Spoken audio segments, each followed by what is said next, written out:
Hello and welcome to Down the Vent. My name's Joe, and today we're going to break out our magic wands and do some trivia in Harry Potter Pictopia.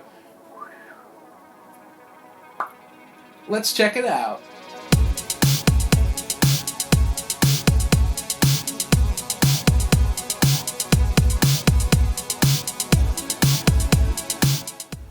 Okay, before we take a look at the game, make sure you hit that subscribe button so that way you catch all of our reviews that we load every Monday and Friday. Okay, now let's take a look at how to play Harry Potter Pictopia. So, I have the game here set up for 3 people. Each person will need one of these spinny wheel things, which are awesome. There are 5 tokens that have 1 through 5 on the back of them. That's like their bidding tokens. And then you'll need to take your movers here, your pawns, and put them on the board, starting right here. So everything kind of matches here. So purple is the double-decker bus, which is on there. Yellow is the snitch, which is on here. And blue is the cup, which will go here. And it's also on the, if you're colorblind, they are on here as well. They're just really hard to see. So each turn, one person is going to be like the moderator, the person reading the question. So they'll go ahead and roll the die, 1, and then they'll move 1 space, and then they will bring the card out like this.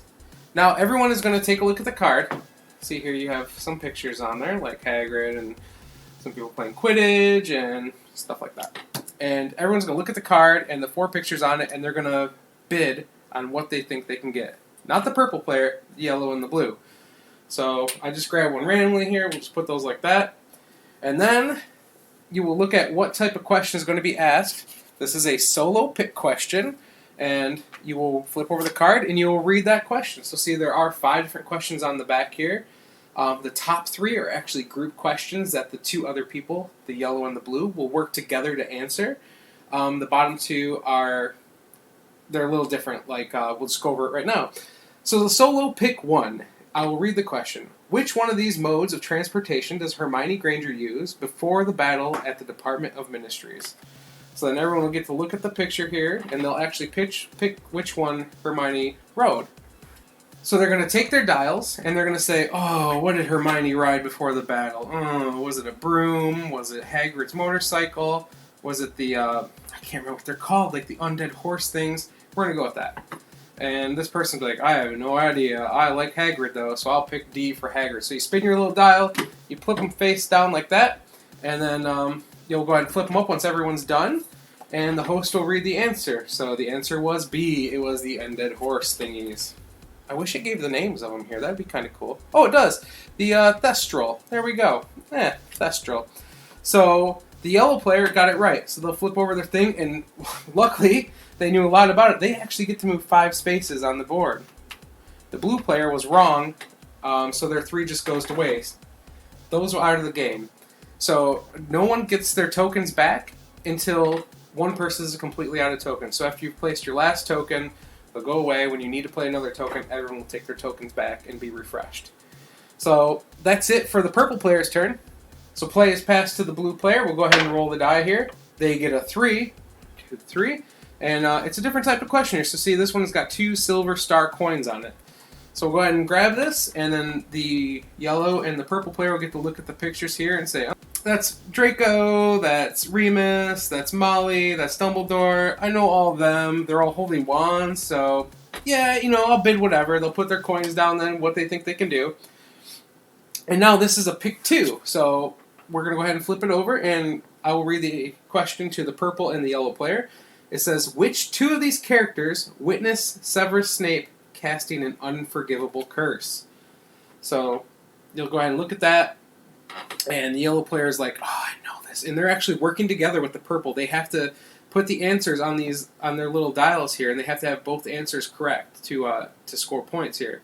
So the yellow player may know, or the purple player may know, like, oh, it was definitely Dumbledore because he cast it on Dumbledore, right? Spoiler, sorry. So they're going to put D, and the yellow player will be like, oh, that's right, Draco was there. He was going to cast it, but Snape didn't let him. So they'll put their things face down like this, flip them up, and then the person will read off the things to them. I guess you don't have to put them face down because you're working together.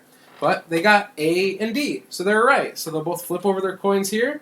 Yellow gets to move 1, purple gets to move 3. All right. and those go out of the game as well to later. So now it'll be the yellow player's turn, and for the sake of example, we're going to say that they end up here on the magical eye. So the magical eye is the last type of question that can be asked here.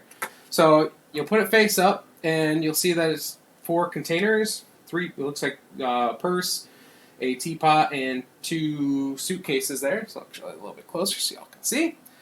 So they're going to go ahead and take and put some points down there where they think they're going to get because they know the yellow player really well. And this question is, they are trying to match what the yellow player will say. So the yellow player is going to read this. Which player do I think, as the yellow player, Newt Scamander would choose to be his assistant?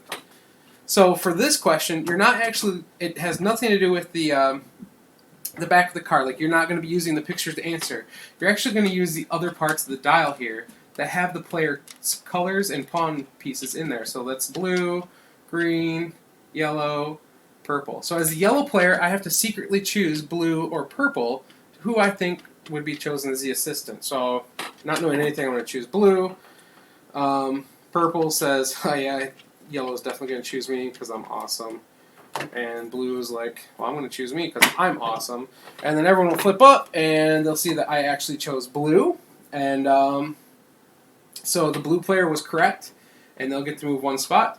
And the purple player was wrong, so they'll just lose their token. That's it. You keep going around and around until someone gets to the middle of the board, and then they will do the final challenge of the game. So say it's like this, because yellow's been kicking butt. So once someone makes it to the center of the table, one person is going to take a card here, and they're going to read the solo pick 1 question, which is the one with the golden star on it with like the 2 dots. So, and it does say the names of them here as well, just in case you forget. But you're going to read the solo pick 1 question. Which one of these characters does Harry Potter bring back with the resurrection stone? Okay? And then yellow's going to take their dial and try to answer here. Let's say B.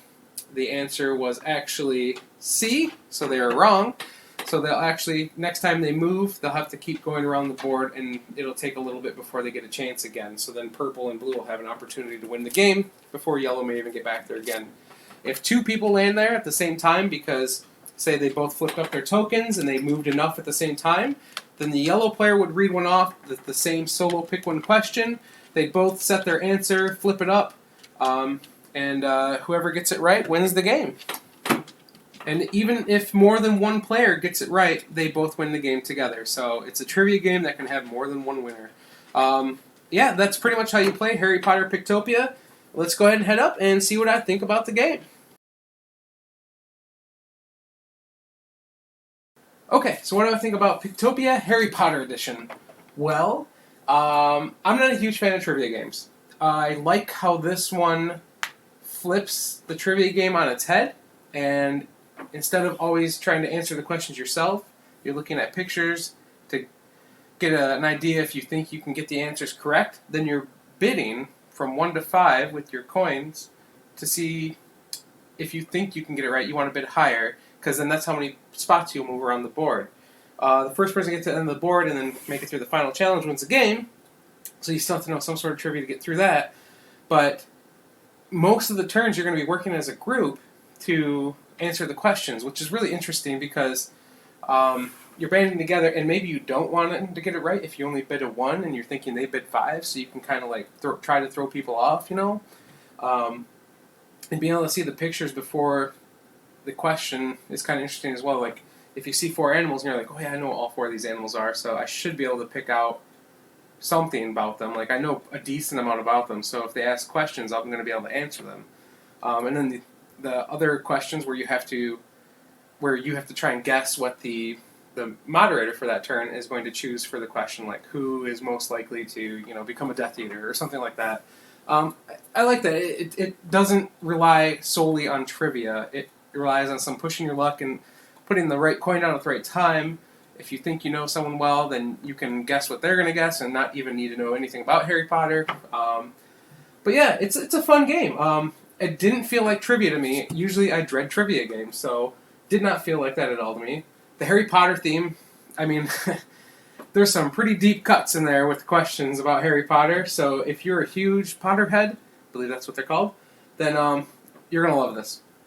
If you don't know anything about Harry Potter, if you've never seen the movies or read the books, if you've never at least seen the movies, you're gonna have issues with this game. You're not gonna know anything, right? Unless you've read the books. So if you're a big trivia fan and you are a slight Harry Potter fan, check it out. If you're a Harry Potter fan, highly recommend it.